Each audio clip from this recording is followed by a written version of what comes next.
நடைபெற்று முடிந்த நாடாளுமன்ற பொதுத் தேர்தலில் ராமநாதபுரம் என்ற இந்த புண்ணிய பூமியில் சுயேட்சை வேட்பாளராக பலாப்பழம் சின்னத்தில் நான் நிறுத்தப்பட்டேன். தேசிய முன்னணியினுடைய கூட்டணியுடைய வெற்றி வேட்பாளராக மாண்புமிகு இந்திய பிரதமர் 10 ஆண்டு காலம் ஒரு சிறப்பான ஆட்சி இந்திய திருநாட்டுக்கு தந்த மாண்புமிகு பாரத பிரதமர் நரேந்திர மோடிஜி அவர்கள் மீண்டும் 3ஆம் முறையாக பாரத பிரதமராக வர வேண்டும் என்றுதான் நான் என்னுடைய வாக்கு சேகரிக்கும் போது எனக்கு வாக்களிங்கள். மீண்டும் அவர் ஒரு நல்ல ஆட்சியை இந்தியாவுக்கு தந்து இந்திய திருநாட்டை வல்லரசு நாடுகளுடைய வரிசையில் கொண்டு போய் முன்னிலைப்படுத்தி நிறுத்துவார் என்ற கருத்தையும் நான் சொல்லியிருந்தேன். அதனை ஏற்று சுயேட்சை வேட்பாளராக நிறுத்தப்பட்டிருந்த எனக்கு தேசிய முன்னணி கூட்டணியின் சார்பாக நிறுத்தப்பட்டிருந்த எனக்கு ராமநாதபுரம் நாடாளுமன்றத்தினுடைய மக்கள் அனைத்து மக்களும் என்னுடைய தேர்தல் பணிக்காக வெற்றிக்காக பாடுபட்ட தேசிய முன்னணி கூட்டணியை அங்க வைத்த அனைத்து கட்சிகளும் மிக சிறப்பாக பணியாற்றி சுயேட்சை வேட்பாளராக நிறுத்தப்பட்டிருந்த என்னை சுயேட்சை சின்னத்தில் ஏற்படுத்த என்னை 3,42,000 வாக்குகள் பெற்று பதிவான வாக்குகள் 33% வாக்குகளை பெற்று எனக்கு ஆதரவளித்தார்கள். அதனுடைய நன்றி செலுத்த வேண்டும் என்பதற்காக நான் ராமநாதபுரம் நாடாளுமன்ற தொகுதி முழுக்க சுற்றுப்பயணம் செய்து என்னுடைய இதயபூர்வமான நன்றியை அவர்களுக்கு காணிக்கையாக வந்திருக்கிறேன். நேற்று மேல்முறையீடுக்கு போயிருக்கீங்க, காரணம் நேற்று வெற்றி கவாஸ்கரியோட வெற்றியை எதிர்த்து ஒரு மேல்முறையீடு போயிருக்கீங்க. மனு தாக்கல் செய்யப்பட்டிருக்கிறது. மற்ற விவரங்கள் உங்களுக்கு நீதிமன்றத்தின் மூலமாக தெரியும். நீங்க என்ன காரணத்தினால் இங்க வெற்றி வாய்ப்பை இழந்ததா நீங்க நினைக்கிறீங்க? நான் இந்த வெற்றி வாய்ப்பை இழந்ததை தோல்வி என்று நான் சொல்ல மாட்டேன். இந்தியாவிலேயே ஒரு சுயேட்சை வேட்பாளருக்கு அதிகமான வாக்குகள் அளிக்கப்பட்ட நிலை இந்த ராமநாதபுரம் மாவட்டத்தில் தான் நாடாளுமன்றத்தில் தான் இருந்தது. அது மாண்புமிகு பாரத பிரதமர் திரு நரேந்திர மோடிஜி அவர்களுடைய தலைமையில் இயங்கிக் கொண்டிருக்கின்ற தேசிய ஜனநாயக முன்னணி கூட்டணியுடைய சார்பாக நிறுத்தப்பட்டிருந்த எனக்கு மக்கள் ஆதரவளித்தார் என்றுதான் என்னுடைய மனப்பூர்வமான நன்றியை தெரிவித்துக் கொள்கிறேன். முன்னாள் அமைச்சர் உதயகுமார் திறந்த பால் மடியேறாது கருவாடு மீனாகாது. தயவு செய்து உதயகுமாருக்கு பற்றி என்னிடம் எதுவும் கேட்கார்கள். நான் பதில் சொல்ல மாட்டேன். சென்னையில நடந்த அதிமுக கூட்டத்துல முக்குளத்தோரின் வாக்கு ஒருங்கிணைத்தால் அதிமுக மீண்டும் அந்த வாய்ப்பை பெற்றும் அப்படிங்கிறதா பேசியிருக்காங்க ராமநாதபுரம் நிர்வாகி. இதை நீங்க எப்படி பாக்குறீங்க? அந்த தோல்விக்கு முக்குளத்தோரின் வாக்குகளை ஒருங்கிணைக்க தவறியதுதான் காரணம் இருக்காங்க. இதை நீங்க எப்படி அதே நேரத்துல நம்ம 3ஆம் இடம் போடுறதுக்கு ஓபிஎஸ் தான் காரணங்கிறதையும் சொல்லியிருக்காங்க. உள்ளே என்ன பேசுகிறது எனக்கு தெரியவில்லை. நீங்கள் சொல்லியிருக்கிறீர்கள். நீங்கள் சொல்லியிருந்த கூற்று நான் விசாரித்து அது உண்மை என்றால் என்னுடைய பதில் வெளியே வரும். சார், சின்னம்மா அவர்களோட பயணத்தை நீங்க எப்படி பாருங்க? மாண்புமிகு சின்னம்மா அவர்கள் இன்றைக்கு எங்களைப் போலவே பிரிந்து கிடக்கின்ற அனைத்து இந்திய அண்ணா முன்னேற்ற கழகத்தினுடைய சக்தியில் அனைவரும் ஒன்றிணைந்தால்தான் வெற்றி பெற முடியும் என்ற கருத்தை நாங்கள் உறுதியாக சொல்லிக் கொண்டிருக்கின்றோம். 10 தேர்தலில் தொடர்ந்து தொடர் வெற்றி பெற்றிருக்கிறோம்.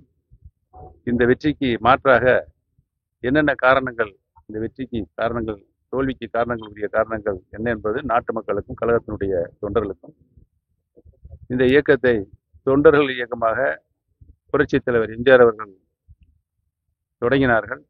பின்பு அதை தொண்டர்களுக்கான இயக்கமாக உருமாற்றினார்கள். மாண்புமிகு அம்மா அவர்கள் இந்த இயக்கத்திற்கு பொதுச் செயலராக 30 ஆண்டு காலம் பணியாற்றி இந்த இயக்கத்தை வரலாற்று சிறப்புமிக்க இயக்கமாக உருமாற்றினார்கள். கிட்டத்தட்ட தொடங்கப்பட்ட 52 ஆண்டுகளில் 30 ஆண்டுகள் அனைத்து இந்திய அண்ணா முன்னேற்றம் ஆளுகின்ற உரிமையை தமிழக மக்கள் பெற்றிருக்கிறது. இவ்வளவு வரலாற்று சிறப்புமிக்க அனைத்து இந்திய அண்ணா முன்னேற்றம் பிரிந்த காரணத்தால் மிகப்பெரிய தொடர் தோல்விகளை சந்தித்துக் கொண்டிருக்கிறது என்பதற்கான காரணங்களை பொதுமக்கள் என்று வெகுவாக கவலையோடு தெரிவித்துக் கொண்டிருக்கிறார். அதனால தான் நாங்கள் அனைவரும் தொண்டர்களுக்காக உருவாக்கப்பட்ட அந்த இயக்கம் சிதைந்து போகக்கூடாது என்பதற்காக இணைய வேண்டும் என்று சொல்லிக் கொண்டிருக்கிறோம். அதைத்தான் மாண்புமிகு சின்னம்மா அவர்களும் சொல்லிக்கொண்டு இன்னைக்கு அவருடைய சுற்றுப்பயணத்தை நடத்தி அதற்கு ஆதரவு திரட்டி கொண்டிருக்கிறார்கள். மாண்புமிகு சின்னம்மாவுடைய சுற்றுப்பயணம் வெற்றி பயணமாக அமைவதற்கு எங்களுடைய இதயபூர்வமான வாழ்த்துக்களை தெரிவித்துக் கொள்கிறோம். விரைவில் உங்களை சந்திச்சு இணைப்பதற்கான ஏற்பாடுகள் பேசுறது யாருங்க? நீங்கள் சினிமாவை உறுதியாக தற்போது கண்டிப்பா. தமிழகத்தோட நிலைமை எப்படி இருக்கு? இந்த காவிரி பிரச்சனை இல்ல, தண்ணீர் திறந்த இல்ல, இதுக்கு உங்களோட ஏற்கனவே காவிரி பிரச்சனை பற்றி நான் பல கூட்டங்களில் அறிக்கை மூலமாக சொல்லியிருக்கிறேன். காவிரி பிரச்சனை தீர்ப்பதற்கு காவிரி நடுவர் மன்றம் நிறுவப்பட்டு 18 ஆண்டுகள் தீர விசாரித்து இறுதி தீர்ப்பு வழங்கப்பட்டது. அந்த இறுதி தீர்ப்பை மத்திய அரசினுடைய கெஜெட்டில் அரசியலில் வெளியிட்டால்தான் அதற்கு செயல்படுவதும் இருக்கும் என்பதை மாண்புமிகு இதயம் புரட்சி தலைவர் அம்மா அவர்கள் உணர்ந்து மத்திய அரசுக்கு பல முறை மன்மோகன் சிங் இருக்கும் பொழுது கடிதம் எழுதினார்கள், பலனில்லை. இந்த பிரச்சனையை உச்ச நீதிமன்றம் எடுத்து சென்று வாதாடி போராடி காவிரி நடுவர் மன்றத்தினுடைய இறுதி தீர்ப்புக்கு சட்ட அங்கீகாரம் இந்திய அரசியலில் கெஜெட்டில் வெளியிட்ட செய்த பெருமை மாண்புமிகு இதயம் டாக்டர் புரட்சி தலைவர் அம்மாவுக்கு தான் உண்டு. தீர்ப்பில் பெற்ற தண்ணீரை உறுதிப்படுத்துவதற்கு, நடைமுறைப்படுத்துவதற்கு, விடுவிப்பதற்கு, தண்ணீரை விடுவிப்பதற்கு 2 ஆணையங்கள் நிறுவப்பட்டது. அதையும் இதயம் டாக்டர் புரட்சி தலைவர் அம்மாவுடைய முயற்சியினால் நம்மளுடைய அரசு தான் பெற்றது. ஆக காவிரி பிரச்சனையில் ஒரு வரலாற்று திறமிக்க தீர்ப்பை சட்டபூர்வமாக பெற்றுத் தந்தது அனைத்து இந்திய அண்ணா முன்னேற்ற கழகம் இதயம் டாக்டர் புரட்சி தலைவர் அம்மா அவர்கள் தான் வரலாறு. அதை நடைமுறைப்படுத்துகின்ற கடமை இன்றைக்கு ஆளுகின்ற பொறுப்பில் இருக்கின்ற மாண்புமிகு முதலமைச்சர் திரு ஸ்டாலின் அவருடைய சார்பு என்பதை நான் பல கூட்டங்களில் சொல்லிக் கொண்டு வந்திருக்கிறேன்.